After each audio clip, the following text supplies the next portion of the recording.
Hello, all my lovely students. This is Divyanshi. So welcome to all once again in GTC nursing classes. आप मेरे साथ पढ़ रहे हैं चाइल्ड हेल्थ नर्सिंग। ये आपका सब्जेक्ट है बीएससी नर्सिंग 5th सेमेस्टर का चैप्टर 5 हम कवर कर रहे हैं।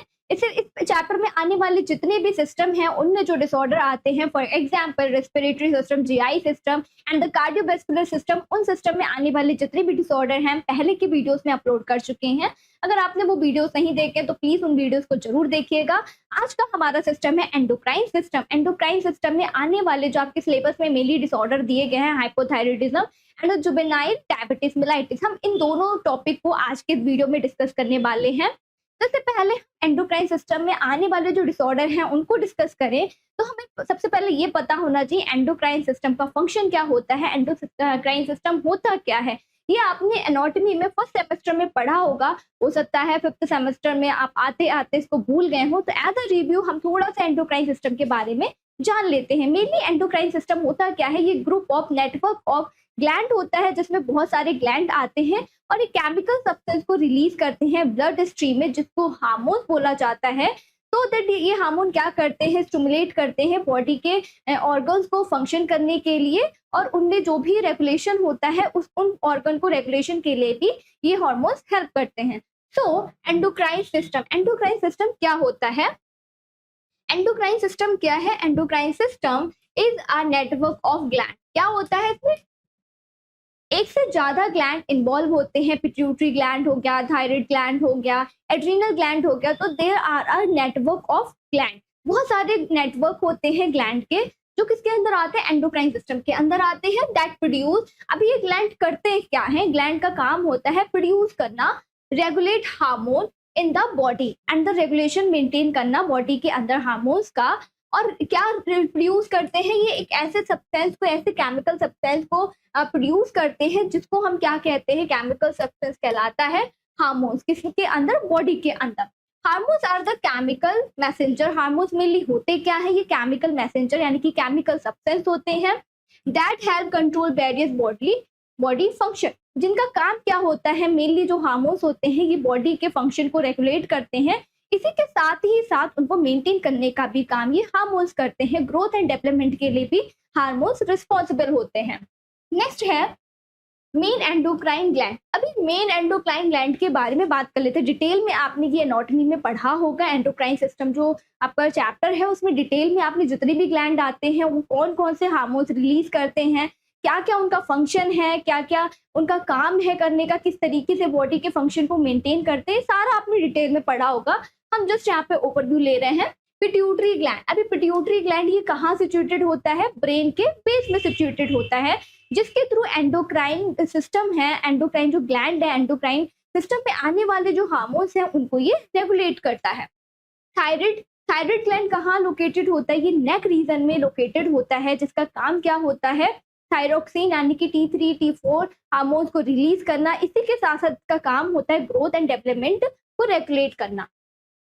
Third one is adrenal gland. Adrenal gland क्या है कि किडनी के जो बोथ किडनी हमारे सिचुएटेड होती हैं उनके ऊपर जो ग्लैंड प्रेजेंट होते हैं उनको कहते हैं एड्रीनल ग्लैंड। अभी एड्रीनल ग्लैंड क्या करते हैं, ये रेगुलेट करते हैं स्ट्रेस को। जब भी बॉडी में स्ट्रेस मैकेनिज्म को मेंटेन करने का, रेगुलेट करने का काम किसका होता है, एड्रीनल ग्लैंड का होता है। इसमें से जो हार्मोन्स रिलीज होते हैं वो स्ट्रेस मैकेनिज्म को मेंटेन करते हैं एंड इसी के साथ ही साथ जो इलेक्ट्रोलाइट बैलेंस होता है उसको भी मेंटेन करने का काम एड्रीनल ग्लैंड से निकलने वाले हार्मोन्स उसमें पार्टिसिपेट करते हैं। पैंक्रियाज, एंडोक्राइन एंड द हेक्सोक्राइन दोनों ही तरीके का ग्लैंड है। एंडोक्राइन ग्लैंड का मतलब होता है डक्टलेस ग्लैंड, ऐसे ग्लैंड जो हार्मोन्स को सिक्रीट करते हैं ब्लड स्ट्रीम के अंदर। इसमें से क्या है, ये ब्लड ग्लूकोज लेवल को मेंटेन करने का काम करता है। देन है ओवरीज। ये रिप्रोडक्टिव सिस्टम के ऑर्गन है। ओवरीज क्या करते हैं, सिक्रीट करते हैं। ओवरी एक ऐसा ग्लैंड होता है जो सिक्रीट करता है, फीमेल में प्रेजेंट होते हैं और रिप्रोडक्टिव सिस्टम में जो फंक्शन होता है उसको मेंटेन करने का मेंस्ट्रुअल साइकिल में ये रोल प्ले करते हैं। नेक्स्ट है टेस्टिस। मेल में प्रेजेंट होता है और मेल में जितने भी फंक्शन होते हैं, मैकेनिज्म होता है उसको रेगुलेट करने का, उसको मेंटेन करने का काम टेस्टिस हार्मोन के थ्रू, टेस्टिस ग्लैंड के थ्रू किया जाता है। प्रोजेस्टेरोन का जो प्रोडक्शन होता है वो टेस्टिस के थ्रू होता है। नेक्स्ट है जितने भी ग्लैंड है, पिट्यूटरी ग्लैंड कहाँ सिचुएटेड होता है, ब्रेन के बेस में। थायराइड ग्लैंड हमारा नेक में प्रेजेंट होता है। एड्रीनल ग्लैंड बोथ किडनीज के ऊपर जो ग्लैंड प्रेजेंट होते हैं उसमें से जो हार्मोन सिक्रीट होते हैं उनको कहते हैं एड्रीनल ग्लैंड। पेनक्रियाज ये बीटा सेल प्रोड्यूस करते हैं, beta and the alpha cell, जो कि ब्लड ग्लूकोज लेवल को मेंटेन करने का काम करता है। ओवरीज रिप्रोडक्टिव सिस्टम का ये पार्ट है और रिप्रोडक्टिव सिस्टम में मेंस्ट्रुअल साइकिल को मेंटेन करने का, उसको प्रेगनेंसी में ये रोल प्ले करते हैं। ओवरीज के जो ग्लैंड आते हैं, टेस्टिस क्या करते हैं, मेल में जो भी रिप्रोडक्टिव सिस्टम होता है उसको कंट्रोल करने का, उसको रेगुलेट करने का काम टेस्टिस का होता है। नेक्स्ट है function of the endocrine gland. अभी हमने देखा जो ग्लैंड थे उनका क्या क्या फंक्शन होता है, कहाँ पे वो लोकेटेड होते हैं। अभी बात आती है फंक्शन क्या है एंडोक्राइन ग्लैंड का। तो सबसे पहला फंक्शन है regulate growth and the development. जो थायराइड ग्लैंड होता है वो किसमें काम करता है, ग्रोथ एंड द डेवलपमेंट को रेगुलेट करने के लिए। मतलब जितना भी बॉडी में जो पीडियाट्रिक पेशेंट है उनका ग्रोथ होना, उनका डेवलपमेंट होना, ये किसके ऊपर डिपेंड करता है, एंडोक्राइन ग्लैंड के ऊपर डिपेंड करता है। नेक्स्ट है control metabolism and the energy production. जितना भी एनर्जी का प्रोडक्शन है, मेटाबॉलिज्म है, शुगर लेवल का, कार्बोहाइड्रेट का, ये इन हार्मोन्स की हेल्प से ही होता है, एंडोक्राइन सिस्टम की हेल्प से ही होता है। Maintain electrolyte and the water balance. जो भी इलेक्ट्रोलाइट बैलेंस है उसको मेंटेन करने का काम एड्रीनल ग्लैंड का होता है, जो किसके अंदर आता है, एंडोक्राइन सिस्टम के अंदर आता है। Regulate the reproductive system. Reproductive system में जितना भी मेंस्ट्रुअल साइकिल है या फिर प्रेगनेंसी का, कंसेप्शन का जितना भी ड्यूरेशन का वो काम है, ये कौन करते हैं, एंडोक्राइन सिस्टम के थ्रू किया जाता है। Response to the stress. Stress stimulus के लिए कोई भी रिस्पॉन्स करना, उसको मेंटेन करना, उसको रेगुलेट करने का भी काम किसका होता है, एंडोक्राइन सिस्टम का होता है। इसी के साथ साथ maintenance of the blood sugar level. Blood sugar level को कंट्रोल करना, उसको स्टोर करके रखना और उसको यूटिलाइज करना, यानी कि उसको फंक्शन में लेकर आने का काम किसका होता है, एंडोक्राइन सिस्टम का होता है। तो ये था कुछ थोड़ा सा ओवरव्यू किसके बारे में, एंडोक्राइन सिस्टम के बारे में। एक रिव्यू देते हैं, एक रिवीजन लेते हैं। एंडोक्राइन सिस्टम क्या होते हैं, नेटवर्क होता है ग्लैंड का। मेनली ग्लैंड करते क्या है, एक केमिकल सब्सटेंस को प्रोड्यूस करते हैं, कहाँ पर, ब्लड स्ट्रीम के अंदर। ब्लड स्ट्रीम में जो मेनली केमिकल सब्सटेंस होते हैं इनको हार्मोन्स बोलते हैं, जो रिस्पॉन्सिबल होते हैं बॉडी में फंक्शन करने के लिए और बॉडी के जो भी वर्क है उसको रेगुलेट करने के लिए। ये किसका काम होता है, एंडोक्राइन सिस्टम का काम होता है, जो कि हार्मोन्स के थ्रू किया जाता है। एंडोक्राइन सिस्टम में बहुत सारे ग्लैंड आते हैं, for example pituitary gland, thyroid gland, adrenal gland, testis and the ovary. तो ये सारा काम, हर एक ग्लैंड का अपना अलग अलग वर्क होता है, अलग अलग बॉडी में ये सिचुएटेड होते हैं, इनका एरिया अलग होता है और उनके काम करने का जो भी रेगुलेशन होता है, जो रेगुलेट करते हैं, जिस चीज के लिए प्रेजेंट होते हैं, उसका भी वो मैकेनिज्म इनका हर एक ग्लैंड का डिफरेंट होता है। तो अभी क्या है, हमारा एंडोक्राइन ग्लैंड में आने वाला जो आपके सिलेबस में डिजीज दिया गया है, डिसऑर्डर दिया गया है, ये है जुवेनाइल डायबिटीज मेलाइटिस। जो पीडियाट्रिक पेशेंट होते हैं उनमें डायबिटीज की वजह से अराइज होता है। ऐसे कौन कौन से कॉजेज हैं जिनमें जुवेनाइल डायबिटीज मेलाइटिस देखने को मिलता है, क्या क्या सिम्टम्स होते हैं बॉडी के अंदर जो डायबिटीज मेलाइटिस की वजह से अगर होते हैं, क्या पैथोफिजियोलॉजी होती है इसकी, और हम इसको किस तरीके से डायग्नोज कर सकते हैं। HbA1c टेस्ट होता है जिसके थ्रू हम प्रॉपरली डायबिटीज मेलाइटिस को डायग्नोज कर सकते हैं। एंड द मैनेजमेंट के लिए क्या क्या डाइट हमें पेशेंट को एजुकेट करना है कि वो कौन सी डाइट ले सकते हैं और इसका प्रिवेंशन हम किस तरीके से कर सकते हैं। इस पूरे डिजीज को हम इलैबोरेट वे में डिस्कस करने जा रहे हैं। तो क्या दिया हुआ है, juvenile diabetes mellitus also known as the type 1 diabetes. Juvenile diabetes mellitus क्या है, उसको हम टाइप 1 डायबिटीज के भी नाम से जानते हैं। अभी टाइप 1 डायबिटीज क्या होता है और एक होता है टाइप 2 डायबिटीज, दोनों में क्या डिफरेंस है।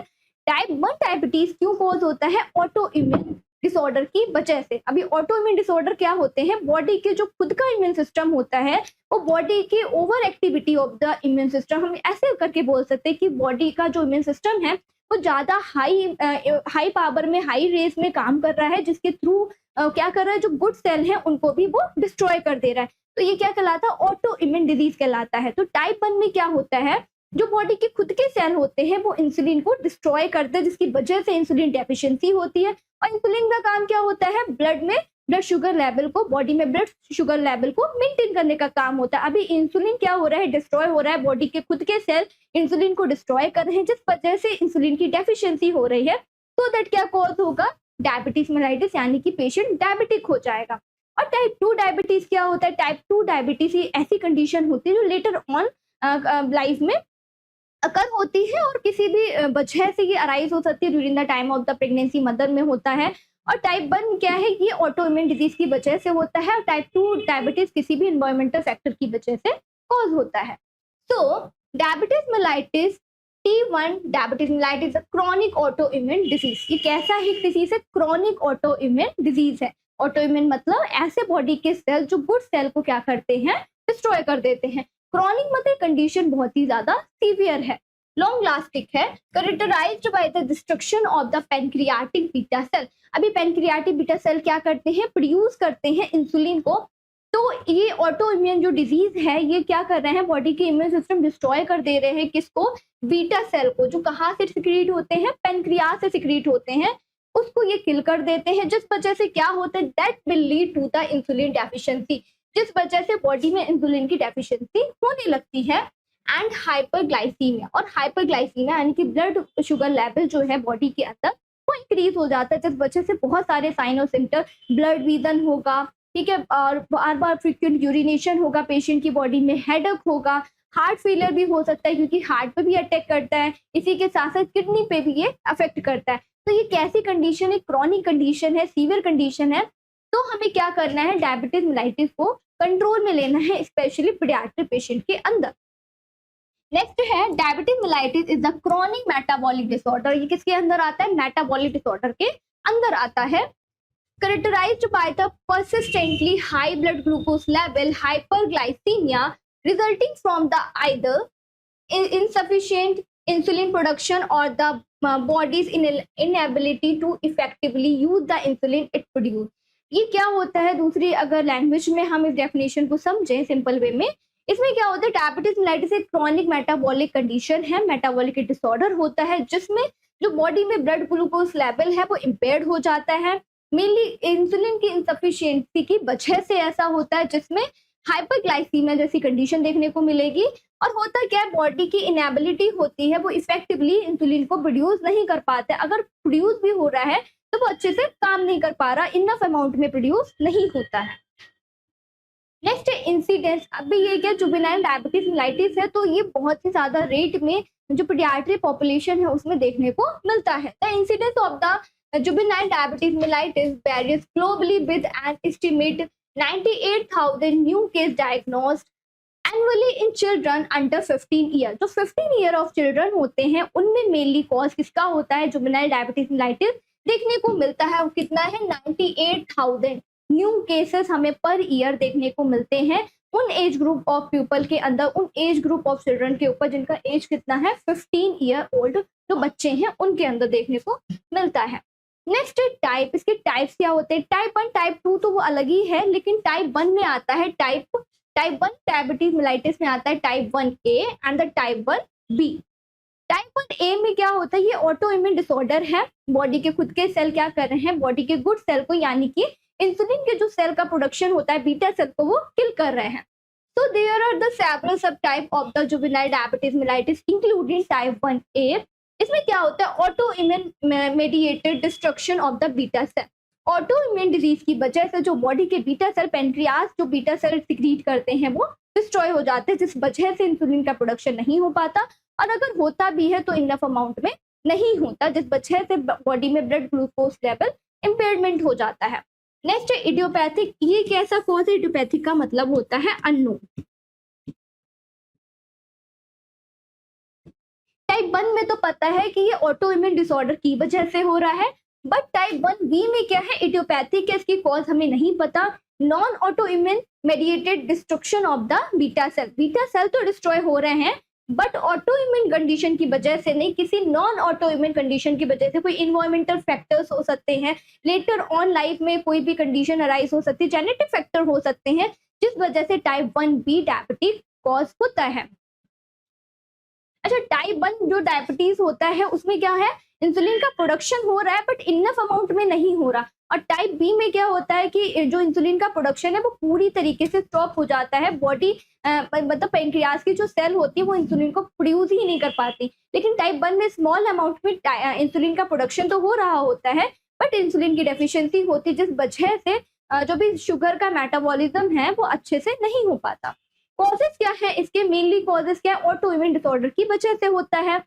The exact cause of the juvenile diabetes mellitus is unknown. Unknown है, अगर टाइप 1B है तो इसका कॉजेस क्या है, इडियोपैथी। हमें नहीं पता कि diabetes mellitus, juvenile diabetes mellitus type one we किस वजह से हुआ, इसका कॉज अननोन है, नॉन ऑटो इम्यून डिसऑर्डर की वजह से होता है, but it is believe to result from a combination of the genetic and the environmental factor. But ऐसा विश्वास किया जाता है, ऐसा बिलीव किया जाता है रिसर्चर्स के थ्रू, डॉक्टर्स के थ्रू, कि ये डायबिटीज मिलाइटिस एक ऐसी कंडीशन है जिसमें कॉम्बिनेशन, जो जिसमें मिक्सचर एक देखने को मिलेगा, किसके बीच में, एनवायरमेंटल फैक्टर के बीच में, इसी के साथ ही साथ जेनेटिक फैक्टर का भी ये कॉम्बिनेशन होता है। मेनली क्या होता है, अगर पेरेंट्स में डायबिटीज हैं या फिर ग्रैंड पेरेंट्स उनके डायबिटिक रह चुके हैं, जो भी पेशेंट हैं उनके, तो उन बच्चों में क्या है, बहुत ही ज्यादा रिस्क पे होते हैं वो बच्चे कि उनमें भी डायबिटिक डिजीज हो, क्योंकि ये जेनेटिक मटेरियल के through one generation to second generation में ट्रांसफर होता रहता है।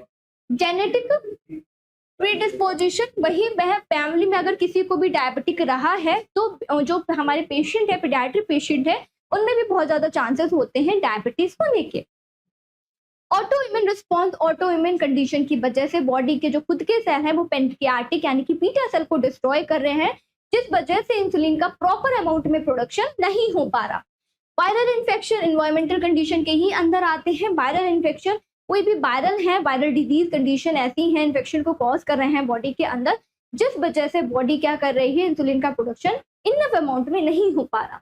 इन्वायरमेंटल टॉक्सिन, पेशेंट क्या है, ऐसे किसी सर्टन ड्रग के एक्सपोजर में आए हैं, अल्कोहल के एक्सपोजर में आए हैं, स्मोकिंग के एक्सपोजर में आए हैं, that will lead to the diabetes mellitus, यानी कि पेंक्रियाज को वो हार्म पहुंचाएंगे, पेंक्रियाज अच्छे से काम नहीं करेंगे, एंडोक्राइन सिस्टम का जो वर्क होगा वो इम्पेयर्ड हो जाएगा। देन क्या होगा, बीटा सेल जो है, जो पेंक्रियाज से बीटा सेल प्रोड्यूस हो रहे हैं, जिनके थ्रू हार्मोन रिलीज होता है, इंसुलिन का प्रोडक्शन जिसके थ्रू होता है, ब्लड सर्कुलेशन को यानी कि बॉडी में ब्लड ग्लूकोज लेवल को मेंटेन करने के लिए वो इम्पेयर्ड हो जाता है due to environmental toxin. Next है पैथोफिजियोलॉजी, अभी किस तरीके से ये डिजीज है और क्या काम करता है। इन जुवेनाइल डायबिटीज मेलाइटिस, जुवेनाइल जो डायबिटीज मेलाइटिस है, जो किसकी वजह से हो रहा है, ऑटो इम्यून मेडिएटेड कंडीशन की वजह से हो रहा है। Auto immune response target and destroy the pancreatic beta cell. Mainly इसमें क्या है, इनका टारगेट क्या होता है, ऑटोइम्यून डिसऑर्डर में क्या होता है, डायबिटीज मेलाइटिस की कंडीशन कभी अराइज हो रही है जब हमारे बीटा सेल कैसे हैं, डिस्ट्रॉय हो रहे हैं due to over activity of the immune system. That will lead to the insulin deficiency, जिसकी वजह से क्या होगा, इंसुलिन का प्रोडक्शन नहीं होगा और इंसुलिन का जो भी लेवल है वो बहुत ही कम होगा। हाइपरग्लाइसीमिया जैसी कंडीशन देखने को मिलेगी, बॉडी में ब्लड ग्लूकोज लेवल बहुत ही ज्यादा हाई हो जाएगा, एंड द ग्लूकोज यूरिया यानी कि प्रेजेंस ऑफ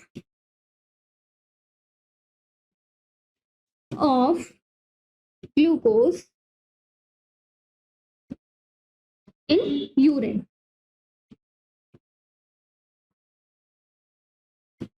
प्रेग्नेंट मदर होते हैं उनमें भी देखने को मिलता है ग्लूकोज यूरिया। कीटोसिस क्या होता है, ये एक ऐसी कंडीशन होती है जिसमें बॉडी क्या कर रही है, बॉडी एनर्जी के लिए कार्बोहाइड्रेट का प्रोडक्शन ना करते हुए क्या कर रही है, कंजप्शन कर रही है फैट का।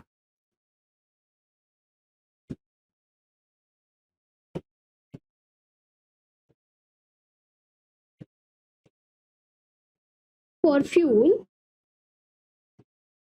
Instead of carbohydrate.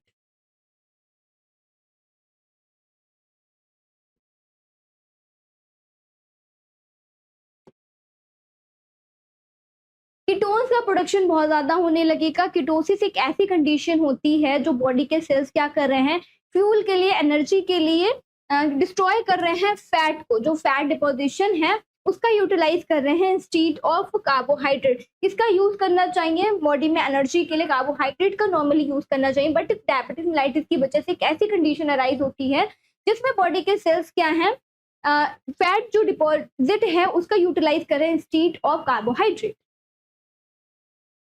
तो overall diabetes mellitus, juvenile diabetes mellitus एक क्रॉनिक कंडीशन है, क्रॉनिक मेटाबॉलिक डिसऑर्डर है जिस वजह से बहुत सारे मल्टीपल ऑफ ऑर्गन इन्वॉल्व होते हैं। ये हार्ट सिस्टम में भी आपके कार्डियोवैस्कुलर सिस्टम को भी अफेक्ट करता है, नर्व को भी डैमेज करता है जिस वजह से वुंड की हीलिंग डिलेड हो जाती है। इसी के साथ साथ किडनी को भी अफेक्ट करता है, बॉडी में ड्राई स्किन कॉज होते हैं, ब्लड विजन देखने को मिलता है जो पेशेंट जिनमें डायबिटिक मेलाइटिस की कंडीशन होती है, और जुवेनाइल यानी कि हमारे पीडियाट्रिक पेशेंट हैं तो उनमें तो ये कंडीशन और भी ज्यादा सीवियर होती है। ग्रोथ एंड डेवलपमेंट भी बच्चों का डिलेड होने लगता है। इसी के साथ साथ हम बात करेंगे साइन एंड सिम्टम। हमने देखा कि डायबिटीज मेलाइटिस होता क्या है, किस वजह से मेनली कॉज होता है, ये क्या क्या टाइप है डायबिटीज मेलाइटिस के। अभी हम बात करते हैं साइन एंड सिम्टम। जब डायबिटीज मेलाइटिस पेशेंट को हुआ है तो कौन कौन से ऐसे सिम्टम्स है जो पेशेंट की बॉडी में अकर होंगे। तो सबसे पहला एक्सेसिव थर्स्ट, मतलब कि बहुत ही ज्यादा पेशेंट को क्या है, बहुत बार बार प्यास लगेगी। ये इसलिए भी होता है क्योंकि फ्रिक्वेंट यूरिनेशन हो रहा है। जब भी डायबिटिक होता है पेशेंट तो यूरिन का फॉर्मेशन बहुत ज्यादा होता है, ग्लूकोज प्रेजेंट होता है तो यूरिन में, और किडनी बहुत ज्यादा फंक्शन कर रही होती है फिल्ट्रेशन का, जिस वजह से पेशेंट कैसा फील करते हैं, थर्स्ट यानी कि बहुत ही ज्यादा प्यास लगती है उन्हें। एक्सेसिव हंगर, क्योंकि मेटाबॉलिज्म अच्छे से नहीं हो रहा होता और कार्बोहाइड्रेट का यूटिलाइज नहीं, फैट क्या कर रहे हैं बॉडी के सेल्स, कीटोसिस है, कीटोन्स का प्रोडक्शन हो रहे हैं जिस वजह से पेशेंट को कैसा फील होगा, हंगर फील होगा। वो बहुत ज्यादा, मतलब कि एक बार अगर उन्होंने मील लिया फिर सेकंड टाइम के लिए भी उन्हें बहुत जल्दी जल्दी भूख लगने लगेगी। एंड अनएक्सप्लेन्ड वेट लॉस, इसी के साथ ही साथ क्या होगा, पेशेंट वेट लॉस भी करेंगे क्योंकि फैट यूज कर रहे हैं बॉडी के साथ एनर्जी के लिए, फ्यूल के लिए, तो कार्बोहाइड्रेट का यूटिलाइजेशन नहीं हो रहा है। इस वजह से पेशेंट की बॉडी क्या होगी, वेट लॉस होने लगेगा फ्रिक्वेंट, यानी कि बहुत ही ज्यादा पेशेंट का वेट लॉस होगा। ब्लड विजन, ये क्या करता है, नर्व जो ऑप्टिक नर्व होते हैं उनको भी डैमेज कर देते हैं डायबिटिक मेलाइटिस की जो कंडीशन होती है। अभी ऑटोइम्यून डिसऑर्डर है, पेशेंट की बॉडी में इम्यून सिस्टम अच्छे से काम नहीं कर रहा, तो इस वजह से क्या है, जो नर्व कंडक्शन है वो अच्छे से नहीं हो पाएगा और पेशेंट क्या होंगे, उनकी आई साइट भी वीक होगी। Slow healing of the cut and the sore, ये बहुत इंपॉर्टेंट कंडीशन होती है, बहुत ही डेंजर एक साइन और सिम्टम होता है डायबिटिस मेलाइटिस का। तो स्लो हीलिंग होगी कट एंड द सोन। अगर कोई भी डायबिटिक पेशेंट है, आपने सुना होगा डायबिटिक फूड के बारे में, इसमें क्या होता है कि हीलिंग बहुत जल्दी नहीं होती, हीलिंग अच्छे से नहीं होती। ऑटोइम्यून डिसऑर्डर है, इस वजह से भी बॉडी में जो सेल है वो अच्छे से काम नहीं कर रहा है। और दूसरी बात क्या है, अगर इंसुलिन का प्रोडक्शन अच्छे से नहीं हो रहा तो ब्लड ग्लूकोज लेवल क्या है, इम्पेयर्ड है, एक्सेसिव अमाउंट में ग्लूकोज का, शुगर का लेवल ब्लड स्ट्रीम में है, जिस वजह से जो सेल है वो अच्छे से काम नहीं कर पाएंगे, फंक्शन नहीं कर पाएंगे। जो वुंड है जिस जगह पे प्रेजेंट, वहां पे हीलिंग नहीं हो पाएगी। इसी के साथ साथ जो ब्लड वेसल्स हैं वो भी अच्छे से काम नहीं कर पाएंगे और ऑक्सीजन का सप्लाई जहाँ पे जिस एरिया में वुंड है वहां पे नहीं पहुंच पाएगा, तो हीलिंग की प्रोसेस जल्दी से नहीं हो सकती। इसी के साथ ही साथ क्या होता है, जो नर्व है वो भी डैमेज हो जाते हैं। नर्व क्या है, नर्व क्या करते हैं, कंडक्शन का काम करते हैं। जिस एरिया में इंजरी कॉज हुई है तो वहां पे वो जो भी ब्लड कोगुलेशन का जो प्लेटलेट है उनकी कोगुलेशन में हेल्प करते हैं। तो वहां पे डिलेड नर्व डैमेज है तो नर्व का कंडक्शन नहीं हो पाएगा, डिलेड नर्व कंडक्शन होगा, जिस वजह से जो हीलिंग होता है डायबिटिक पेशेंट के अंदर वो बहुत ही डिलेड होता है। फटीग, पेशेंट बहुत ही ज्यादा टायर्ड फील करेंगे, इरिटेबल होंगे, फ्रस्ट्रेटेड होंगे, बार बार उन्हें फटीग फील करेंगे, भूख लग रहा होगा, एक्सेसिव थर्स्ट होगा, उनका पूरा बॉडी का मैकेनिज्म क्या इम्पेयर्ड होता है। इसी के साथ साथ वजाइनल ईस्ट इन्फेक्शन भी होता है क्योंकि ग्लूकोज का क्या है, एक्सक्रीशन हो रहा है यूरिन के थ्रू, तो वजाइनल ईस्ट इन्फेक्शन भी देखने को मिलेगा। And frequent urination including frequent full diapers in infant and the bed waiting in children. जो बच्चे, छोटे बच्चे जो बिनाइल यानी कि हमारे पीडियाट्रिक पेशेंट हैं, उनमें क्या होगा, फ्रिक्वेंट यूरिनेशन होगा। अगर बहुत ही छोटे हैं, टॉडलर हैं, अब उन्हें डायपर पहनाया जाएगा तो उनका डायपर बहुत जल्दी वेट हो जाएगा, पूरा का पूरा डायपर फिल हो जाएगा। इसी के साथ साथ अगर वो थोड़े प्री स्कूलर एज में हैं तो क्या है, बेड वेटिंग होने के बहुत ज्यादा चांस होते हैं क्योंकि फ्रिक्वेंट यूरिनेशन है, उन्हें बार बार यूरिन करने का अर्ज होता है।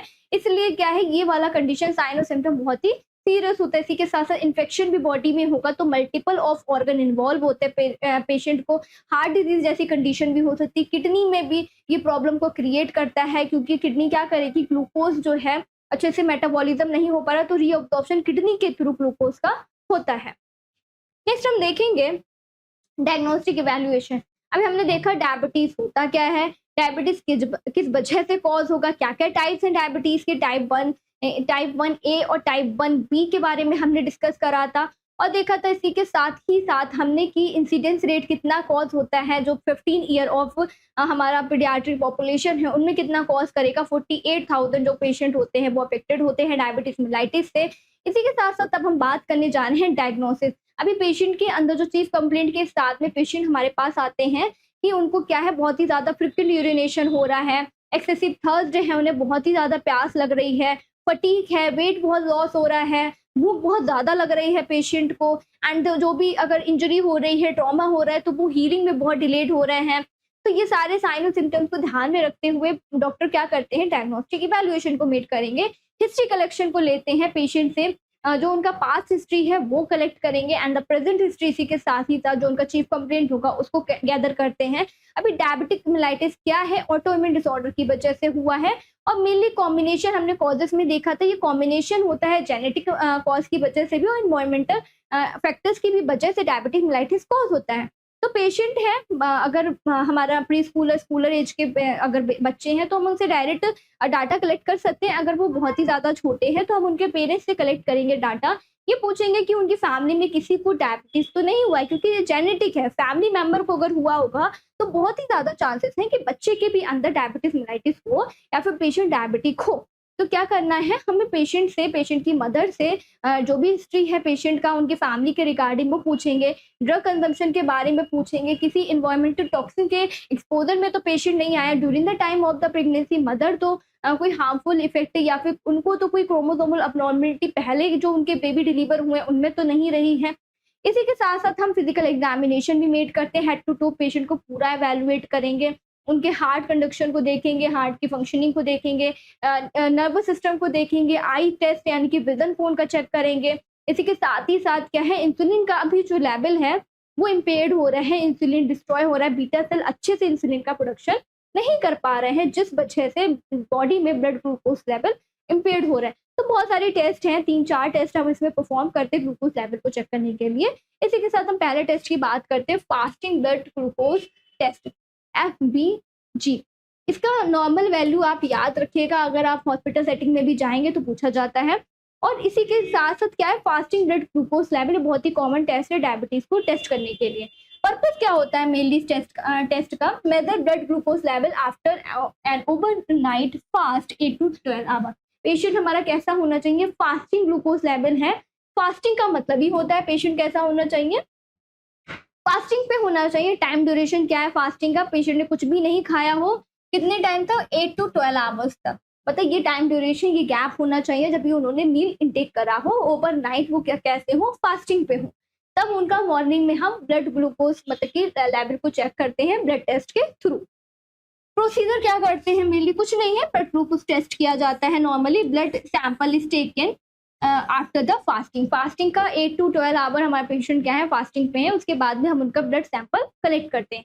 देन नॉर्मल रेंज को मेजर करेंगे, ब्लड ग्लूकोज लेवल को चेक करते हैं।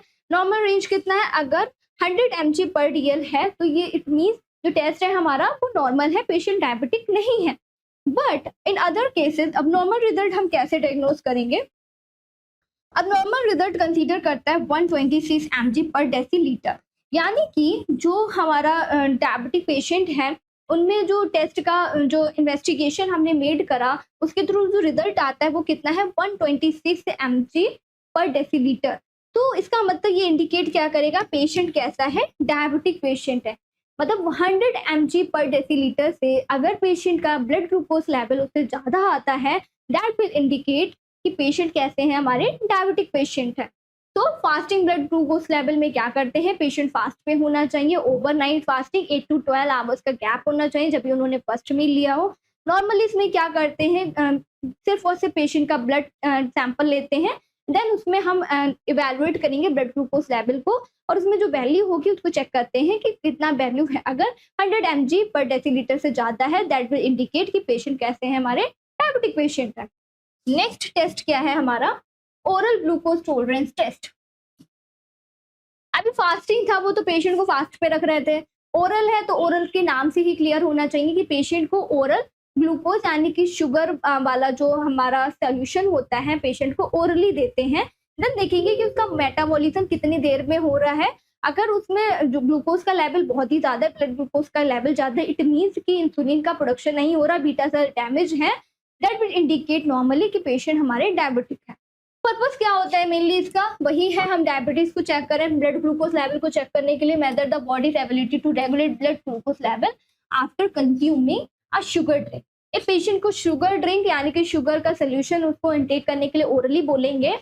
क्यों बोलेंगे? ये पर्पस क्या है मेनली हमारा? हम ब्लड ग्लूकोज लेवल को चेक करना चाहते हैं, ब्लड में कितना ग्लूकोज का अमाउंट है आफ्टर द मील देखना चाहते हैं। मेटाबॉलिक डिसऑर्डर है तो हम देखना चाहेंगे कि जो मेटाबॉलिज्म है बॉडी में ग्लूकोज का किस तरीके से हो रहा है।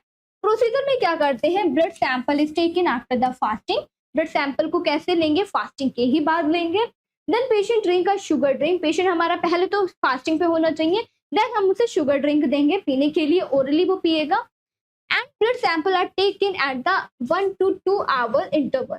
ब्लड शुगर लेवल कैसे लेंगे? जब भी पेशेंट हमारा पहले फास्टिंग पे होना चाहिए, देन उसके बाद में हम उसको एडमिनिस्टर करेंगे शुगर ड्रिंक, ओरली वो पिएगा। उसके बाद 1 से 2 घंटे के बाद में हम उनका सैंपल कलेक्ट करेंगे। नॉर्मली क्या करते हैं? ब्लड सैंपल ही लेते हैं।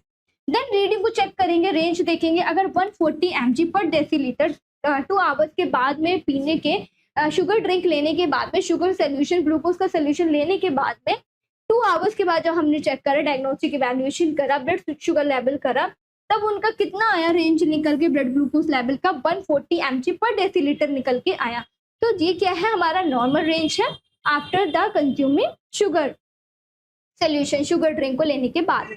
अब नॉर्मल रिजल्ट कब इंडिकेट करेगा? जब भी 200 mg पर डेसीलीटर से इसका अमाउंट क्या है? ज्यादा है, मोर देन 200 mg पर डेसीलीटर है, that will indicate the patient कैसा है? डायबिटिक है। 140 mg पर डेसीलीटर है तो ये इंडिकेट करेगा कि नॉर्मल है। 2 आवर्स के बाद में हमने ग्लूकोज ड्रिंक को देने के बाद में चेक करा, दैट विल इंडिकेट कि शुगर क्या है? शुगर लेवल बॉडी में नॉर्मल है, नॉर्मल तरीके से इंसुलिन का प्रोडक्शन हो रहा है, मेटाबॉलिज्म ठीक है। अब नॉर्मल कब होगा? जब 200 mg पर डेसीलीटर से जो डायग्नोस्टिक इन्वेस्टिगेशन हमने मेड करा है, जो रिजल्ट निकल के आया वो 200 mg पर डेसीलीटर से ज्यादा है, तो दैट विल इंडिकेट कि पेशेंट कैसे हैं? डायबिटिक है। हीमोग्लोबिन A1C यानी कि HbA1c जो टेस्ट है ये बहुत ही इंपॉर्टेंट है डायग्नोज करने के लिए डायबिटीज मेलाइटिस। पर्पस क्या होता है इस टेस्ट का? नॉर्मली डायबिटीज मेलाइटिस को चेक करें तो ब्लड ग्लूकोज लेवल को चेक करने के लिए, उसको एवरेज अमाउंट को फाइंड आउट करने के लिए ब्लड ग्लूकोज लेवल हम चेक करते हैं पास्ट 2 to 3 मंथ के बाद। ये तो हम स्पॉन्टेनियस तुरंत ही जो भी हमारा फास्टिंग सैंपल लेते हैं, fasting blood glucose level check कर रहे हैं, या फिर ओरल ग्लूकोज लेवल एडमिनिस्टर करके शुगर ड्रिंक दे के पेशेंट का ब्लड सैंपल लेकर उसको नॉर्मली ब्लड ग्लूकोज लेवल को डायग्नोज किया जा रहा है, तो वो हम तुरंत कर सकते हैं। बट HbA1c टेस्ट कब करेंगे? पास्ट 2 to 3 मंथ के बाद में करेंगे। प्रोसीजर क्या होता है? ब्लड सैंपल ही लेते हैं इसमें भी, क्योंकि ब्लड ग्लूकोज लेवल को चेक किया जा रहा है। नॉर्मल रेंज क्या होता है?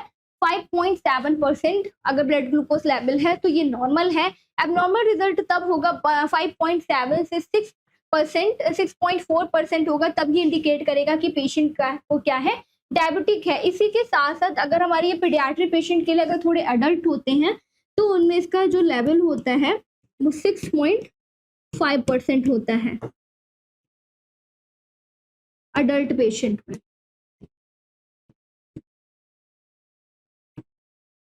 उनमें भी ये क्या इंडिकेट करेगा कि पेशेंट को डायबिटीज है।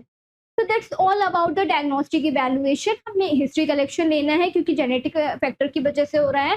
फिजिकल एग्जामिनेशन में पूरा पेशेंट को हेड टू टो इवैल्यूएट करते हैं, देन हम ब्लड टेस्ट करेंगे। पेशेंट का ब्लड ग्लूकोज लेवल ही मेजर किया जाता है। HbA1c जो टेस्ट है, HbA1c टेस्ट, इसमें क्या होता है? जो हीमोग्लोबिन है, Hb है, इसमें जो ग्लूकोज के मॉलिक्यूल्स होते हैं वो अटैच हो जाते हैं।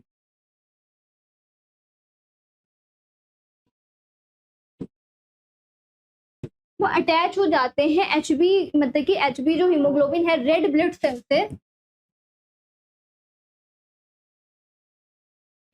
रेड ब्लड सेल होती है, उसमें जो ग्लूकोज के मॉलिक्यूल्स होते हैं वो अडहेर हो जाते हैं, वो अटैच हो जाते हैं। इसलिए हम HbA1c टेस्ट करते हैं, और जो कि कब करेंगे? पास्ट 2 to 3 मंथ में करते हैं।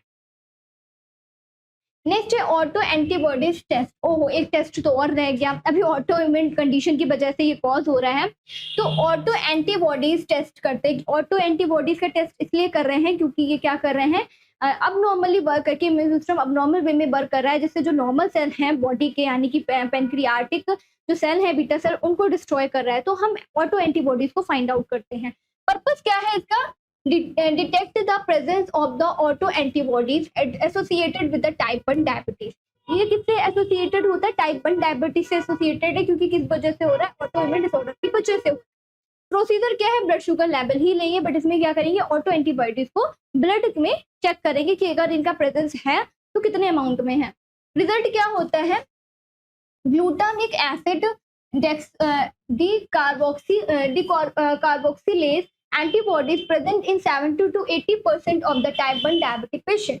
अगर इसका प्रेजेंस यानी कि किसका GAD ग्लूटामिक एसिड डीकार्बोक्सिलेज का प्रेजेंस कितना है, 70 to 80% है। एंड IA2 यानी कि इंसुलिन नोमा एसोसिएटेड प्रोटीन 2, ये एंटीबॉडीज का प्रेजेंट कितना है, 50 to 70% है टाइप 1 डायबिटीज में। तो अब नॉर्मल रिजल्ट क्या होगा, प्रेजेंस ऑफ वन और बोथ ऑटो एंटीबॉडीज। अगर इन दोनों का प्रेजेंस यानी कि फर्स्ट वाले का GAD ग्लूटामिक एसिड डीकार्बोक्सिलेज का प्रेजेंस 70 to 80% है, इसी के साथ साथ इंसुलिनोमा एसोसिएटेड प्रोटीन का प्रेजेंस कितना है, 50 to 70% है। ये दोनों एंटीबॉडीज है, इससे भी ज्यादा एंटीबॉडीज ब्लड स्ट्रीम में प्रेजेंट है, तो ये इंडिकेट करेगा कि पेशेंट को डायबिटीज है। इसी के साथ साथ मैनेजमेंट है कि किस तरीके से हम डायबिटीज मेलाइटिस को मैनेज कर सकते हैं। तो इंसुलिन थेरेपी देना बहुत ही इंपॉर्टेंट है, क्योंकि ऑटो इम्यून कंडीशन की वजह से बीटा सेल डिस्ट्रॉय हो रहे हैं, इंसुलिन का प्रोडक्शन नहीं हो पा रहा। तो इंसुलिन इंजेक्टेबल वे में हम पेशेंट को एडमिनिस्टर करते हैं इंसुलिन का लेवल। और पहले हमें क्या करना पड़ेगा कि पहले हम उसका लेवल चेक करेंगे कि पेशेंट में ब्लड ग्लूकोज लेवल कितना है, फिर उसी के अकॉर्डिंग जितना डॉक्टर प्रिस्क्राइब करेंगे इंसुलिन एडमिनिस्टर किया जाता है। इंसुलिन पंप के भी थ्रू इंसुलिन एडमिनिस्टर करते हैं। Blood glucose level proper amount में रेगुलर हम इवेलुएट करेंगे, फास्टिंग देखेंगे, आफ्टर द मील देखेंगे, नाइट में मील लेने के बाद में पेशेंट का ब्लड ग्लूकोज लेवल चेक करते हैं। डाइट एंड न्यूट्रिशन पे बहुत ही ज्यादा ध्यान देना है, पेशेंट को कैसी डाइट अवॉइड करनी है।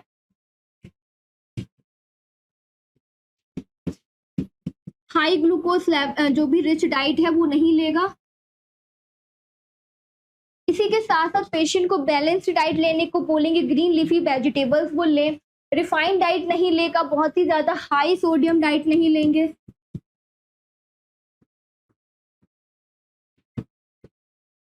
और जो फ्लूइड होता है, जो मतलब कि जो फैट होता है उसका कंजप्शन नहीं करेंगे। जो फैटी डाइट है, कोलेस्ट्रॉल का लेवल हाई नहीं करना है, बैलेंस डाइट लेनी है, हाई सोडियम लेवल को मेंटेन करना है। इसी के साथ साथ जो फ्राइड फूड होता है उसको भी वो इंटेक नहीं करेंगे जो डायबिटिक पेशेंट है। न्यूट्रिशन का बहुत ही ध्यान रखना है, क्योंकि पेशेंट की बॉडी में ऑटो इम्यून डिजीज है, इन्फेक्शन होने का बहुत ही चांसेस है। तो उन्हें क्या बोलेंगे, हम एजुकेट करेंगे कि patient high balance rich diet लें। काउंसलिंग देंगे, क्योंकि पीडियाट्रिक पेशेंट है तो पेशेंट के पेरेंट्स के अंदर फियर रहेगा कि अभी से हमारे बच्चे में क्या है, डायबिटिक है, अभी तो छोटा ही है, अभी स्कूल भी नहीं जाना शुरू करा है और पेशेंट में ऐसी बीमारी आ गई। तो हम उन्हें एजुकेट करेंगे कि नॉर्मल इंसुलिन थेरेपी देने के थ्रू हम इसको ट्रीट कर सकते हैं, बहुत ही ज्यादा लाइफ थ्रेटनिंग कंडीशन नहीं है। प्रॉपर हमें क्या करना है, पेशेंट को मॉनिटर एंड ऑब्जर्वेशन पे रखना है और टाइम टू टाइम उसके डाइट का, न्यूट्रिशन का इसी के साथ में ध्यान रखेंगे।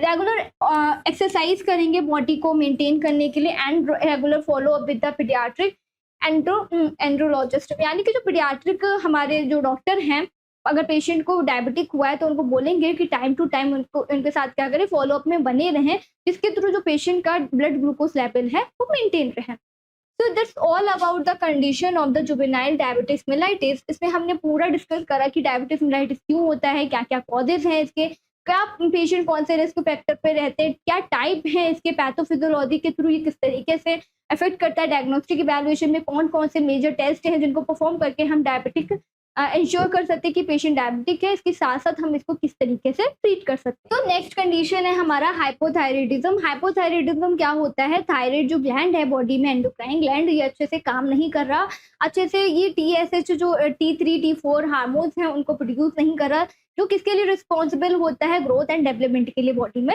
रिस्पॉन्सिबल होता है। मेनली इसके टाइप भी हैं प्राइमरी, सेकेंडरी एंड टर्शरी, और बहुत सारे ये चांसेस होता है कि कंजेनाइटल अब्नॉर्मेलिटी की वजह से भी हाइपोथायराइडिज्म जैसी कंडीशन पीडियाट्रिक पेशेंट में देखने को मिलती है। तो hypothyroidism is a condition in which the thyroid gland does not produce enough thyroid.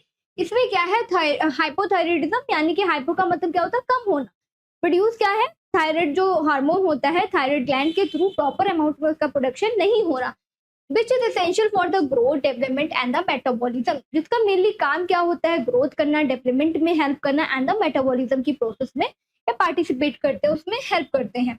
तो इंसिडेंस रेट क्या है, हाइपोथायराइडिज्म जो पीडियाट्रिक पेशेंट होते हैं उसमें किस रेट में अकरेंस ऑफ रेट इसका क्या होता है, the incidence of the hypothyroidism in the children approximately 1 in the 2000 and the 1 in the 4000। तो हमारी पॉपुलेशन है 2000 पॉपुलेशन में से 1% ऐसे चांसेस होते हैं कि क्या हो, पेशेंट में हाइपोथायराइडिज्म की कंडीशन हो, एंड 4000 पॉपुलेशन में भी 1% ऐसा चांसेस होता है कि पेशेंट में हाइपोथायराइडिज्म हो। नेक्स्ट हम देखेंगे टाइप्स इसके क्या है, primary, secondary, tertiary and the congenital abnormalities की वजह से भी ये हाइपोथायराइडिज्म होता है। There are the several type of the hypothyroidism including, mainly इस पे मैंने नाम दिए हैं, इसको एक्सप्लेन मैं ओरली करूंगी। प्राइमरी हाइपोथायराइडिज्म क्या होता है, हाइपोथायराइडिज्म क्या होता है, मेनली थायराइड ग्लैंड डिसफंक्शन होता है, थायराइड ग्लैंड अच्छे से वर्क नहीं कर रहा होता और इसमें T3 T4 का प्रोडक्शन हार्मोन का अच्छे से नहीं होता, इस वजह से ग्रोथ एंड डेवलपमेंट प्रॉब्लम अकर होगी एंड द मेटाबॉलिज्म भी अच्छे से नहीं होता। नेक्स्ट है सेकेंडरी थायराइडिज्म, इसमें क्या होता है, पिट्यूटरी ग्लैंड में डिसफंक्शन होता है, पिट्यूटरी ग्लैंड अच्छे से काम नहीं कर रहा होगा, पिट्यूटरी ग्लैंड क्या रिलीज करता है, TSH, क्या रिलीज करता है, TSH, thyroid stimulating hormone. TSH क्या करता है, पिट्यूटरी ग्लैंड से TSH यानी कि थायराइड स्टिमुलेटिंग हार्मोन रिलीज होगा, जिसके थ्रू थायराइड रिलीज करेंगे T3 एंड T4 हार्मोन। अभी पिट्यूटरी ग्लैंड ही काम नहीं कर रहा तो थायराइड ग्लैंड तक सिग्नल ही नहीं पहुंचेंगे, नर्व कंडीशन नहीं होगा और यहाँ से थायराइड से भी हार्मोन का प्रोडक्शन नहीं होता है। टर्शरी हाइपोथायराइडिज्म में क्या होगा, हाइपोथैलेमिक डिस्फंक्शन, जो हाइपोथैलेमस होता है वो डिस्फंक्शन होता है पिट्यूटरी ग्लैंड तक, मतलब कि TRH, थायरोप्रोटीन रिलीजिंग हार्मोन, जो हाइपोथैलेमस है ये पिट्यूटरी ग्लैंड को स्टिमुलेट करेगा for the production of the hormone. अब भी क्या है, हाइपोथैलेमस टर्शरी लेवल पे क्या है, हाइपोथैलेमस इंपेयरमेंट है जिसमें प्रोडक्शन नहीं हो पा रहा किसका, TRH का, जिसके थ्रू जो आगे का फंक्शन है यानी कि पिट्यूटरी ग्लैंड का एंड थायराइड ग्लैंड का वो इंपेयरमेंट हो जाता है। कंजेनाइटल हाइपोथायराइडिज्म क्या होता है, कंजेनाइटली कोई भी मालफॉर्मेशन प्रेजेंट है, फॉर एग्जाम्पल पेशेंट में हाइपोथैलेमस अच्छे से मतलब कि एट्रेशिया है, अच्छे से डेवलप ही नहीं हुआ है, या फिर पिट्यूटरी ग्लैंड अच्छे से डेवलप नहीं है, या तो फिर थायराइड ग्लैंड अच्छे से फॉर्म्ड नहीं हुआ है, जिस वजह से जो कंडीशन है हाइपोथायराइडिज्म की अकर होती है, क्रोनिक कंडीशन है। तो this all about the type of the hypothyroidism. Primary hypothyroidism में क्या होता है, मेनली जो थायराइड ग्लैंड होता है उसमें डिसफंक्शन होगा, T3 T4 हार्मोन का प्रोडक्शन नहीं हो पाता। सेकेंडरी हाइपोथायराइडिज्म में क्या होगा, जो पिट्यूटरी ग्लैंड है वो अच्छे से फंक्शन नहीं कर रहे होंगे, TSH को प्रोड्यूस नहीं करते हैं। टर्शरी हाइपोथायराइडिज्म में क्या होगा, ये एडवांस लेवल होता है जिसमें हाइपोथैलेमस ही डैमेज होगा और पिट्यूटरी ग्लैंड को वो स्टिमुलेट नहीं कर पाएगा रिलीज करने के लिए हार्मोन, और फिर जब पिट्यूटरी ग्लैंड को सिग्नल नहीं मिलेगा तो आगे जो थायराइड ग्लैंड है वो हार्मोन्स को प्रोड्यूस नहीं करेगा। कंजेनाइटल हाइपोथायराइडिज्म में क्या होता है, ये कंजेनाइटल एक अबनॉर्मलिटी होती है जो पेशेंट में बाय बर्थ प्रेजेंट होती है, जिस वजह से मेनली हो सकता है कोई एनाटॉमिकल स्ट्रक्चर अबनॉर्मलिटी प्रेजेंट हो, थायराइड जो ग्लैंड है वो अच्छे से बना ही ना हो, या फिर उसमें फंक्शनल कोई अबनॉर्मलिटी प्रेजेंट हो, फंक्शनल फॉर्म में ना हो, या फिर ऐसा भी हो सकता है मेनली कुछ केसेस में कि पिट्यूटरी ग्लैंड डेवलप ना हुआ हो, या फिर हाइपोथैलेमस ब्रेन के स्ट्रक्चर में ही कोई अबनॉर्मलिटी प्रेजेंट हो। नेक्स्ट है कॉजेज, मेनली क्या कॉजेज होता है, अभी हमने टाइप में देखा कि कंजेनाइटल अबनॉर्मलिटी की वजह से भी हाइपोथायराइडिज्म होता है। तो कॉजेज में भी हो सकता है कि कंजेनाइटल हाइपोथायराइडिज्म बेबी में बाय बर्थ क्या है, डिफेक्ट प्रेजेंट है जिसकी वजह से हाइपोथायराइडिज्म है पेशेंट को। ऑटो इम्यून थायरोइडाइटिस यानी कि इन्फ्लेमेशन प्रेजेंट है थायराइड ग्लैंड में, और वो अबनॉर्मली जो ऑटो इम्यून डिजीज है यानी कि बॉडी के जो खुद के सेल हैं, ऑटो इम्यून कंडीशन में क्या होता है, बॉडी के खुद के सेल अपने ही अच्छे सेल को क्या कर रहे होते हैं, डिस्ट्रॉय कर रहे होते हैं। तो थायराइड जो ग्लैंड है अगर उसके खुद के ही सेल डिस्ट्रॉय हैं और उसका प्रोडक्शन अच्छे से होने के लिए क्या कर रहे हैं, डेफिशिएंसी प्रेजेंट हो रही है, तो उस कंडीशन में भी हाइपोथायराइडिज्म दिखता है। थायराइड सर्जरी और द रेडिएशन, अगर पेशेंट थायराइड अंडरगॉन है, अगर थायराइड सर्जरी के थायराइड सर्जरी के उन्होंने करा रखी है या फिर रेडिएशन थेरेपी उन्होंने ली है, जिस वजह से that will lead to the hypothyroidism. Iodine deficiency की वजह से हाइपोथायराइडिज्म होता है। सर्टेन मेडिकेशन जैसे कि लिथियम कॉज करती है हाइपोथायराइडिज्म को। इसी के साथ-साथ जेनेटिक डिसऑर्डर भी होता है, ट्राइसोमी एक्स से ट्राइसोमी 21 या फिर 18, 13 में अबनॉर्मलिटी प्रेजेंट हो, क्रोमोसोमल अबनॉर्मलिटी प्रेजेंट हो या फिर डाउन सिंड्रोम हो, तो भी क्या है हाइपोथायराइडिज्म की कंडीशन बेबी में होती है। कंजेनाइटल अबनॉर्मलिटी की वजह से, ऑटोइम्यून थायराइडाइटिस की वजह से, थायराइड सर्जरी पेशेंट ने करा रखी है या फिर रेडिएशन के एक्सपोजर में पेशेंट आया, जिस वजह से जो थायराइड की सेल होती है वो डिस्ट्रॉय हो जाती हैं। आयोडीन की डेफिशिएंसी जिस वजह से थायराइड ग्लैंड अच्छे से फंक्शन नहीं कर पा रहे हैं। Certain medication for example lithium ऐसे ड्रग है जो क्या करती है थायराइड ग्लैंड के फंक्शन को इम्पेयर कर देती है। Genetic factor for example patient को डाउन सिंड्रोम हो या फिर क्रोमोसोमल कोई भी अबनॉर्मलिटी हो सकती है। पेशेंट को ट्राइसोमी एक्स से 13 या फिर 21 या फिर 18 ऐसा कोई कंडीशन है जिस वजह से पेशेंट क्या है हाइपोथायराइडिज्म, थायराइड का फंक्शन अच्छे से नहीं हो पा रहा बॉडी। पैथोफिजियोलॉजी क्या है, किस तरीके से ये डिसीज काम करता है बॉडी के अंदर। In the hypothyroidism the thyroid gland does not produce enough thyroid hormone leading to the इसमें क्या है हाइपोथायराइडिज्म में कि पेशेंट का हाइपोथायराइडिज्म मतलब थायराइड ग्लैंड से हार्मोन का प्रोडक्शन नहीं हो रहा। मिली ग्लैंड का काम क्या होता है, एक केमिकल सब्सटेंस को रिलीज करना। मीन्स क्या है कि हाइपोथायराइडिज्म क्या है, थायराइड ग्लैंड से हार्मोन का प्रोडक्शन नहीं हो रहा, तो that it will lead to the decrease metabolic rate. मतलब कि ग्रोथ एंड डेवलपमेंट में थायराइड ग्लैंड क्या करता है, रोल प्ले करता है। तो मेटाबॉलिक कंडीशन को ये कॉज करेगा, मेटाबॉलिक जो रेट है वो बहुत रिड्यूस हो जाएगा, कम हो जाएगा। इसी के साथ साथ slowed growth and the development, patient जो माइलस्टोन होते हैं उनकी एज के अकॉर्डिंग वो नहीं ले पाएंगे। Increase risk of the cardiovascular disease, patient का क्या है हार्ट फंक्शन जो है, हार्ट का जो सिस्टम है वो इम्पेयर्ड हो जाएगा। कार्डियोवैस्कुलर डिजीज पेशेंट के में की बॉडी में देखने को मिलेगा। ग्रोथ एंड डेवलपमेंट की मेजर है कि थायराइड डेफिशिएंसी की वजह से पेशेंट में ग्रोथ एंड डेवलपमेंट डिले हो जाता है, वो माइलस्टोन अपनी एज के अकॉर्डिंग वो नहीं ले पाते। नेक्स्ट है साइन एंड सिम्टम, पेशेंट की बॉडी में ऐसे कौन कौन से साइन एंड सिम्टम हैं कि पेशेंट को हाइपोथायराइडिज्म की वजह से देखने को मिलते हैं। पहला तो हमने देखा ही कि पेशेंट जो मेन काम क्या होता है थायराइड ग्लैंड के ग्रोथ एंड डेवलपमेंट को मेंटेन करना और मेटाबॉलिक रेट को मेंटेन करना, मेटाबॉलिज्म में हेल्प करना। तो साइन और सिम्टम क्या है, जो उनका फंक्शन है अगर वही वो फंक्शन कर रहे हैं उसकी डेफिशिएंसी की वजह से वो फंक्शन इम्पेयर्ड हो जाएगा, तो बेबी की बॉडी में ग्रोथ डिले होगी, अच्छे से ग्रो नहीं कर पाएंगे बेबी, डेवलपमेंटल डिले होगा, डेवलप भी नहीं हो पाएगा जो बॉडी के सेल्स हैं, फटीग होगा पेशेंट को इसी के साथ साथ ही साथ क्योंकि मेटाबॉलिक जो मैकेनिज्म है वो इम्पेयर्ड हो चुका है। वीकनेस, पेशेंट बहुत वीक फील करेंगे, ड्राई स्किन हो जाएगी, ब्लड विजन होता है बहुत ही ज्यादा, ये तो सीवियर कंडीशन साइन और सिम्टम है कि पेशेंट का क्या है हेयर लॉस बहुत ही होते हैं, कॉन्स्टिपेशन, मेटाबॉलिक डिसफंक्शन की वजह से क्या है कॉन्स्टिपेशन देखने को मिलेगा एंड द कोल्ड इंटॉलरेंस, कुछ भी ठंडा पेशेंट नहीं खा पाएंगे। नेक्स्ट डायग्नोस्टिक इवैल्यूएशन, हम कैसे फाइंड आउट करेंगे कि पेशेंट को हाइपोथायराइडिज्म की कंडीशन है, जेनेटिक फैक्टर की वजह से हो रहा है, तो मदर से उनकी पहले की हिस्ट्री कलेक्ट करेंगे कि उनकी फैमिली में ऐसा कोई फैमिली मेंबर तो नहीं है जिनमें हाइपोथायराइडिज्म हो, या फिर क्या कहते हैं पेशेंट के जो फैमिली है मतलब जो उनके पेरेंट्स है, ग्रैंड पेरेंट्स है, उनमें तो हाइपोथायराइडिज्म की कंडीशन नहीं रही है। During the time of the pregnancy mother ने अल्कोहल या फिर स्मोकिंग तो नहीं किया है, या फिर किसी सर्टेन ड्रग या फिर ऐसे सब्सटेंसेस के एक्सपोजर में तो नहीं आए हैं जिसकी वजह से कंजेनाइटल अबनॉर्मलिटीज फॉर्म हो सकती है, क्योंकि हमने टाइप में देखा था, फोर्थ टाइप में देखा था हाइपोथायराइडिज्म की कि कंजेनाइटल अबनॉर्मलिटी की वजह से भी हाइपोथायराइडिज्म होता है।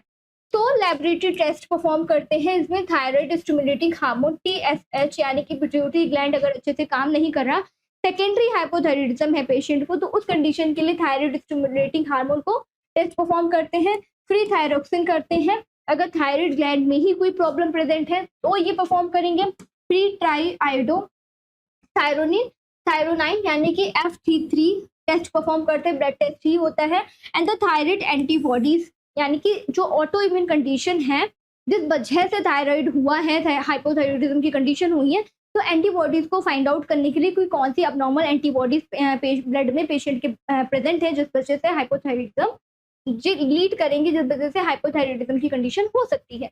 Management for the management of the hypothyroidism क्या करते हैं, थायराइड हार्मोन रिप्लेसमेंट थेरेपी, लीवोथायरोक्सिन, ये बहुत अच्छी एंड द बेस्ट मेडिकेशन है for the treatment of the hypothyroidism. ये पेशेंट को लाइफ टाइम लेनी पड़ती है थायराइड के लेवल को मेंटेन करने के लिए, थायराइड हार्मोन रिप्लेसमेंट थेरेपी। तो regular monitoring of the thyroid hormone level, proper हमें अमाउंट में T3 T4 जो भी TSH हैं उनका लेवल हमें रेगुलर मॉनिटर करना है कि कितना लेवल में प्रोड्यूस हो रहा है या फिर नहीं प्रोड्यूस हो रहा है। अगर नहीं हो रहा है तो हमें जल्द से जल्द पीडियाट्रिशियन से बात करनी है। Adjustment to the medication dosages as needed, उसी के अकॉर्डिंग जैसे हमने टेस्ट को मॉनिटर किया, T3 T4 के लेवल को मेजर करा, उसी के अकॉर्डिंग हम जो भी मेडिकेशन एडमिनिस्टर कर रहे हैं उसको एडजस्ट करते हैं। Close monitoring of the growth and the development, हमें टाइम टू टाइम ये मॉनिटर करना है कि पेशेंट के माइलस्टोन के अकॉर्डिंग, अपने टाइम ड्यूरेशन के अकॉर्डिंग वो क्या कर रहे हैं, अपनी ग्रोथ यानी कि वो बढ़ रहे हैं उसके अकॉर्डिंग या फिर डिलेड है उनका ग्रोथ डेवलपमेंट। रेगुलर फॉलोअप के लिए पेरेंट्स को टीच करेंगे, पीडियाट्रिक जो पेशेंट है कि फॉलोअप करते रहें पीडियाट्रिशियन के साथ में, जिससे फर्दर कोई भी अबनॉर्मलिटी कॉज ना हो पेशेंट की बॉडी में। अगर हाइपोथायराइडिज्म है तो कार्डियक जो हमारा जो हार्ट होता है उसमें भी बहुत ज़्यादा अफेक्ट करते हैं ये हार्मोन, अगर प्रॉपर अमाउंट में प्रोड्यूस नहीं हो रहा है। तो ensure the client, nursing management में एज अ नर्स हमें क्या करना चाहिए, ensure the child takes their thyroid hormone replacement medication as per prescribed. Ensure करना है, पेशेंट को टीच करना है कि थायराइड जो मेडिकेशन है लीवोथायरोक्सिन उसे मेंटेन करना है, हार्मोन रिप्लेसमेंट थेरेपी को रेगुलर बेसिस पे लेना है। अगर वो नहीं लेंगे तो क्या कॉजेस हो सकते हैं, क्या कॉम्प्लिकेशन पेशेंट की बॉडी में अराइज हो सकते हैं, क्या फर्दर कंडीशन उनकी वर्स हो सकती है। डाइट एंड न्यूट्रिशन के बारे में टीच करेंगे कि पेशेंट को कैसा डाइट लेना चाहिए। Encourage of balance diet that is rich in iodine such as the dairy product, sea food and the iodinised salt, यानी कि सॉल्टी डाइट पेशेंट को लेने के लिए बोलेंगे और उनको इंकरेज करेंगे कि जो डाइट ले रहे हैं वो बैलेंस रिच लें, ग्रीन लीफी वेजिटेबल्स का लें, होल ग्रेन डाइट लें, जिससे कि जो पेशेंट का ग्रोथ एंड डेवलपमेंट है उसमें कोई भी डिलेट ना हो। रेगुलर मॉनिटरिंग करेंगे, इसी के साथ साथ चेकअप करेंगे चाइल्ड में थायराइड हार्मोन का लेवल ऑफ ग्रोथ देखेंगे, डेवलपमेंट देखेंगे कि किस लेवल में पेशेंट अपने टाइम के अकॉर्डिंग माइलस्टोन को अचीव कर भी पा रहे हैं या नहीं कर रहे हैं। सपोर्ट एंड द काउंसलिंग, ये बहुत देना जरूरी है पेशेंट के पेरेंट्स को, क्योंकि छोटे से अगर हमारे पीडियाट्रिक पेशेंट हैं तो पेरेंट्स क्या है बहुत ही ज़्यादा एंशियस हो जाते हैं, बहुत डर जाते हैं, फियर में आ जाते हैं कि हमारे बच्चों को ये क्या प्रॉब्लम अराइज हो गई इतनी सी छोटी सी उम्र में। तो उन्हें काउंसलिंग देना है, उन्हें सपोर्ट देना है कि हम मेडिकेशन के थ्रू इस प्रॉब्लम को ट्रीट कर सकते हैं, बहुत ही क्रॉनिक या फिर हार्मफुल कंडीशन नहीं है। प्रोवाइड इमोशनल सपोर्ट प्रोवाइड करेंगे, उनकी जो प्रॉब्लम है एम्पैथी के साथ में उसको फील करते हुए सुनेंगे। काउंसलिंग टू द चाइल्ड, इसी के साथ साथ बच्चे को भी काउंसिल करेंगे and their family member to help them cope with the condition, जिसके थ्रू वो क्या करें, ओवरकम करने, रिकवर कर लें उस कंडीशन के ऊपर। Next, regular follow up, ensure the child attendance, regular follow up appointments with their health care provider to monitor their condition. Normal follow up पे पेशेंट को रेगुलर रहना है, 6 to 6 वीक में वो बीच में गैप में इंटरवल में प्रॉपर वो पेशेंट से जो पीडियाट्रिक हमारे डॉक्टर हैं उनसे कंसल्ट लेते रहे और प्रॉपर मॉनिटरिंग में रखना है T3 T4 के लेवल को, TSH के लेवल को। Growth and the development monitoring, regular monitor the child growth and the development, ensure the meeting the milestone. देखना है growth and development proper amount में उनकी बॉडी में हो रहा है या फिर नहीं हो रहा। इसी के साथ ही साथ हम education and the awareness patient के फैमिली को, पेरेंट्स को देंगे। क्या एजुकेट करेंगे, educate the child and their family about the hypothyroidism, it's symptoms and it's management, कि क्या क्या ये कंडीशन है, किस वजह से ये कॉज हुआ है। ठीक है, इसी के साथ साथ उन्हें बताएंगे कि अगर ये कंडीशन उन्होंने ट्रीट नहीं करी तो क्या क्या डेंजर साइन है जो पेशेंट की बॉडी में दिख सकते हैं। इसी के साथ साथ उसको ट्रीट करने के लिए हम क्या इंटरवेंशन का यूज करेंगे जिसके थ्रू हम हाइपोथायराइडिज्म की कंडीशन को ट्रीट कर पाए। तो that's all about today class. आज की क्लास में हमने एंडोक्राइन सिस्टम को पूरा कवर करा। एंडोक्राइन सिस्टम क्या होता है ये देखा हमने। इसी के साथ साथ इसमें आने वाले जो सिलेबस में आपके 2 डिसऑर्डर्स दिए गए हैं, hypothyroidism and the juvenile diabetes mellitus, को डिटेल में हमने इलैबोरेट फॉर्म में स्टडी किया है। अगर आपने इस वीडियो के थ्रू कुछ भी लर्न करा है तो do comment and like the video, subscribe our channel and be with us. Thank you.